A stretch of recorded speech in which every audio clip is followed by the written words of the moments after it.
வாங்க இன்னைக்கு நாம காஞ்ச வெள்ளை காராமணியை வச்சு ஒரு காரக்குழம்பு எப்படி செய்யலாம் பார்க்கலாம் வாங்க. அதுக்கு முன்னே ஜிகே கிச்சன் சேனலை இதுவரை சப்ஸ்கிரைப் பண்ணாதவங்க சப்ஸ்கிரைப் பண்ணிக்கோங்க. இதுக்கு நான் அரை கப் அளவு வெள்ளை காராமணியை 8 மணி நேரம் ஊற வச்சு குக்கரில் 1 டம்ளர் தண்ணியை சேர்த்து 2 விசில் வர வரைக்கும் வேக வச்சு வச்சுருக்கேன். கடாயில் கொஞ்சமாக எண்ணெயை சேர்த்து நல்லெண்ணெய் சேர்த்துருக்கேன். கடுகு பொரிஞ்சதும் ஒரு கைப்பிடி அளவு வெங்காயத்தை பொடியாக நறுக்கி அதில் சேர்த்துருக்கேன். 5-6 வெள்ளை பூண்டை நறுக்கி அதில் சேர்த்துருக்கேன் தோல் உரித்து. வாசனைக்கு கொஞ்சம் கருவேப்பிலை நல்லா வதக்கிட்டு குழம்புக்கு தேவையான அளவு நான் 3 தக்காளி பழத்தை நறுக்கி இதில் சேர்த்து நல்லா மையாக வதக்கிக்கங்க.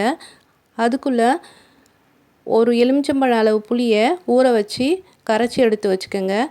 இப்போ நாம் இதில் நறுக்கி வச்சுருக்கிற முருங்கைக்காயும் கத்திரிக்காயும் இதில் சேர்த்து 5 நிமிஷம் வதக்கிக்கிறேன். உங்களுக்கு விருப்பப்பட்டிங்கன்னா கிழங்கு வகைகளையும் தனியாக வேக வச்சு இதோட சேர்த்துக்கலாம். நான் இன்றைக்கி வெறும் கத்திரிக்காய் முருங்கைக்காய் தான் சேர்த்துருக்கேன். இப்போ கரைச்சி வச்சுருக்க புளியை இதோட சேர்த்துக்கோங்க. எலுமிச்சம்பழம் அளவு புளியை கரைச்சி இதில் சேர்த்துக்கிட்டு கொஞ்சமாக மஞ்சத்தூள், 4 ஸ்பூன் அளவு குழம்பு மிளகாத்தூள், உங்களுக்கு காரம் கூட வேணும்னா இன்னும் கொஞ்சம் 1 ஸ்பூன் சேர்த்துக்கலாம். தேவையான அளவு உப்பு சேர்த்துக்கணும். நம்ம குக்கரில் 2 விசில் வேக வச்சு வச்சுருக்கோம் இல்லைங்களா காராமணி, அந்த தண்ணி 1 டம்ளர் ஊற்றி வேக வச்சோம்.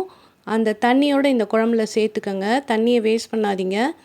இப்போ குழம்ப நல்லா கிளறி விட்டுட்டு தட்டு போட்டு மூடிடுங்க. 5 நிமிஷத்தில் இந்த காய்கறிலாம் நல்லா வெந்துடும். பாருங்கள் எவ்வளோ நல்லா வெந்துடுச்சு. இதை குழம்பு சாதத்தோடு சேர்த்து சாப்பிட ரொம்பவே நல்லாயிருக்கும். நீங்களும் இந்த ப்ரிப்பேர் பண்ணி பார்த்துட்டு எப்படி இருக்குன்னு மறக்காமல் கமெண்ட்ஸ் பாக்ஸில் கமெண்ட்ஸ் பண்ணுங்கள், லைக் பண்ணுங்கள், ஷேர் பண்ணுங்கள். நம்ம சேனலை மறக்காமல் சப்ஸ்கிரைப் பண்ணுங்கள்.